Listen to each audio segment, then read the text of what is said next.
সেই আদেশ, এখন বলে ওই আদেশ বলে রাষ্ট্রপতি রাজহাঁসের ডিম পারছে। প্রশ্ন শুনেন নাই আপনারা? সংসদে যে রাষ্ট্রপতিকে একটা অশ্বডিম্ব পারানো হয়েছে, রাষ্ট্রপতিকে উনি জিজ্ঞাসা করেছেন যে অশ্বডিম্ব কিভাবে পারলো, উনি বলছেন অশ্বডিম্ব পারে নাই, পারানো হয়েছে। এই যে অশ্বডিম্বটা পারানো হয়েছে, এই অশ্বডিম্ব বাচ্চায় রূপান্তরিত হয়েছে, তা দিছে, গণভোট হয়েছে, বাচ্চারা কিলবিল করতেছে। এখন ডিম্ব অস্বীকার করলে কি আর বাচ্চা অস্বীকার করা যাবে? ডিম না হয় আপনি অস্বীকার করলেন, বাচ্চা গণভোট তো হয়ে গেছে, বাচ্চা ফুটে গেছে না?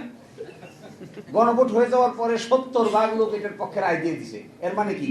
খালি বাচ্চা কিলবিল কিলবিল কিলবিল কিলবিল করতেছে। এই কিলবিল কিলবিল বাচ্চাটাকে এখন আপনি বলতেছেন এগুলো সব আন্ডা পর্যায়ে আছে। তো আরো আশ্চর্য বিষয়, একজন রাষ্ট্রপতিকে কালকে বলছিলাম, এমন কি রাষ্ট্রপতি যে রাষ্ট্রপতি অশ্বডিম্ব পারবে, এটা আবার আরেকজনকে বলে দেয়। কি আশ্চর্য রাষ্ট্রপতি এটা! এই জন্যই তো এনসিপির লোকেরা সবাই মিলে চাইছিল এইরকম রাজহাঁস যেন বাংলাদেশে না থাকে। কিন্তু রাজহাঁসও থেকে গেছে, ডিম্বও পারে গেছে, ডিম্বের ভিতর থেকে বাচ্চাও জন্ম নিছে। এখন আমরা ডিম্ব অস্বীকার করলে লাভ কি?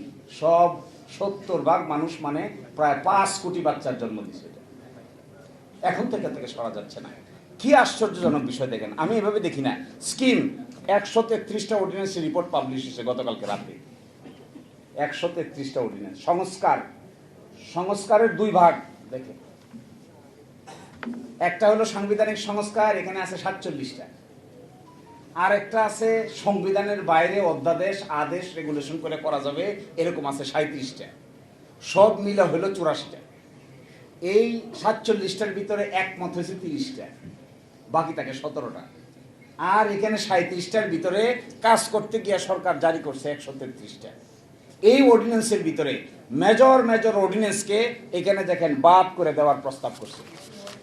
1 নম্বর বাদ করে দেওয়ার প্রস্তাব করছে কি জানেন? গুম প্রতিরোধ ও প্রতিকার অধ্যাদেশ বাতিল,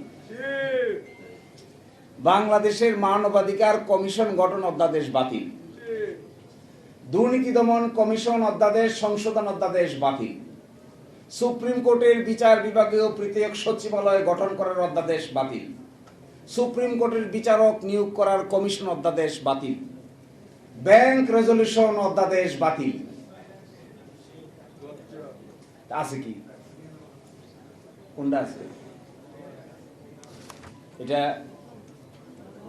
একটা অ্যাড আছে না টেলিভিশনে, দেখবেন ককরোচ দিয়ে না কি দিনে নকআউট, দেখছেন? এটা তেলাপোকা মারে, যে তেলাপোকা, আপনি আমাদের এখানে যে এরোসল আছে, যেখানে বেশি তেলাপোকা আছে এরোসল মারবেন, একটা এরোসল আর এক মারার পরে দেখবেন একটা তেলাপোকা আর একটা তেলাপোকার গলায় ধরে কান্দে। দুইটাই মৃত্যুপথ যাত্রী। একটা জিজ্ঞাসা করে আপনি কবে মরবেন, সে বলে আমি এখনই মরবো, আর একটা বলে আমার নিয়ে যাই। এইটা দেখে, এই প্রস্তাবগুলো দেখে আমার কাছে মনে হয়েছে জগতের মানুষ আমাদের দিকে তাকায় মনে করতেছে সরকারি দল বিরোধী দল সবই তো মরবে দেখি, এটা তো মরার বুদ্ধি। আচ্ছা বলেন, গুম প্রতিরোধ প্রতিকার অধ্যাদেশ বাতিল করার কি কারণ থাকতে পারে? একমাত্র ডিজিএফআই শাটারিং ছাড়া আমি তো আর কিছু দেখি না। ডিজিএফআই আপত্তি ছাড়া, এসবিএনএস এর আপত্তি ছাড়া এই আইনাগর তৈরি করার মূল কারিগর ডিজিএফআই। এই ডিজিএফআই এর আপত্তি ছাড়া শহীদুল আলম ভাইকে নিয়ে দইরা মাইরা পিটাইয়া কেন এই কথা বললো, কেন ওই কথা বললো না, কেন পক্ষে বিপক্ষে এই কথা বললো, অমুকের মতামত দিল, এই জন্য শহীদুল আলম ভাই কই ছিল আমরা সবাই জানি। তো তাদের আপত্তি ছাড়া গুম এবং খুন পাশ করার আপত্তি কিন্তু ভদ্রলোকের থাকতে পারে? তো গুম চাই আমরা? আমার তো মনে হয় না আপনারা কেউ গুমের পক্ষে। তো এটা কেন বাদ দিতে হবে? মানবাধিকার কমিশন অধ্যাদেশ কেন বাদ দিতে হবে? মানবাধিকার কমিশনের যিনি চেয়ারম্যান বলা হয়েছে তাকে যে অ্যাপয়েন্টমেন্ট দেওয়া হবে, এটা হবে একটা সার্চ কমিটির মাধ্যমে। প্রাইম মিনিস্টার চাইলেই নিয়োগ দিতে পারবে না, চাইলে বাদও দিতে পারবে। বাদ দিতে গেলে একটা সুপ্রিম জুডিশিয়াল কাউন্সিলের সিস্টেম করে বাদ দিতে হবে। আবার মানবাধিকার কমিশনের চেয়ারম্যানকে পাওয়ার দেওয়া হচ্ছে, তারা সো মোটো তদন্ত করতে পারবে, ইভেন কোন আইন শৃঙ্খলা বাহিনীর লোকেরা যদি জড়িত থাকে তাকে অ্যারেস্ট করতে পারবে।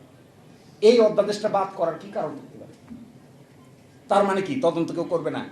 পাশে দেখবেন কমেন্টে লিখছে বাদ দেওয়ার পিছনে মূল কারণ হলো, এটা পড়লে আপনারা সবাই গলাগলি করে হাসবেন। যেহেতু সরকারের সংবেদনশীল আইন শৃঙ্খলা বাহিনীর সদস্যরা এই অপরাধের সঙ্গে জড়িত থাকতে পারে।